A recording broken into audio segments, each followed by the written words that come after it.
नितिन देसाई पे 250 करोड़ का कर्जा था। आखिरकार नितिन देसाई ने क्यों धनुष बाण की नोक पर फांसी लगाकर आत्महत्या की, और जो ऑडियो उन्होंने छोड़ा है उसमें क्या कहा है। बहुत ही भावुक कर देने वाली चीज़ें उन्होंने कही हैं।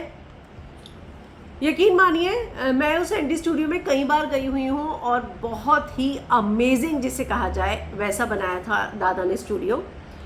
अब जो ऑडियो रिकॉर्डिंग सामने आई है उसमें उन्होंने कंपनी को दोषी ठहराया है, उसकी कार्य प्रणाली को, और कहा है कि कैसे वो झांसा देकर मुझे लोन मिला। उसके बाद कई गंभीर आरोप जो है उन्होंने अपनी उस ऑडियो क्लिप में लगाए हैं। हालांकि मैं आपको पहले ये भी बता दूं कि ऑडियो क्लिप की फॉरेंसिक जांच होगी, सही है गलत है ये सारा जांच का विषय है। लेकिन जो खबरें सामने आ रही हैं मीडिया के मुताबिक और जो चीज़ें सामने आ रही हैं, उन्होंने शिंदे सरकार से अपील की, भावुक अपील की है। ये स्टूडियो बहुत मेहनत और बहुत सारे सपनों से बना है। जीवन में कई कठिनाइयों का सामना करने और चुनौतियों को पार करने के बाद मैंने ये स्टूडियो बनाया है। जीवन में उतार चढ़ाव आए, सफलताएं असफलताएं देखी, मैंने सब पचा लिया।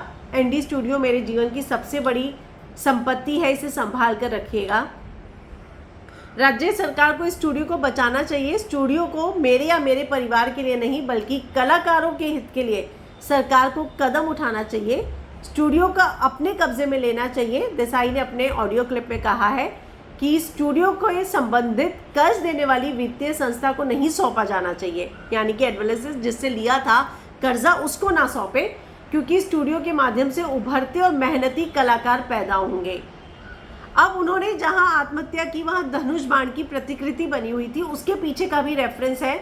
उन्होंने ऑडियो रिकॉर्डिंग में कहा है, कई कठिनाइयों का सामना करते हुए मैंने एनडी स्टूडियो के लिए ये शिव धनुष्य लिया।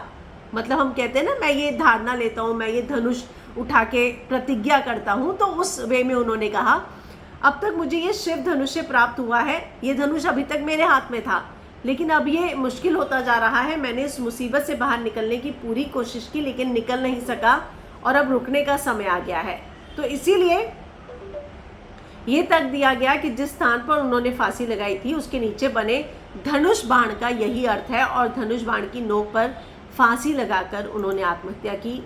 बहुत ही ज़्यादा जो है एक इमोशनल और भावुक कर देने वाला ऑडियो उन्होंने छोड़ा है, और आज उनका अंतिम संस्कार हो रहा है और वहाँ पर जो है उनका परिवार टूट चुका है, बिलख बिलख कर रो रहा है। जाहिर सी बात है कि सिनेमा जगत को इतना अहम उन्होंने एक तोहफा देने की कोशिश की, इतना बड़ा स्टूडियो बनाया, लेकिन जो ऑडियो सामने आए हैं उससे ऐसा लगता है कि मानो एक बॉलीवुड के ग्रुप ने उन्हें साइडलाइन करने की कोशिश की थी, जिसकी वजह से उन्हें ये बड़ा कदम उठाना पड़ा।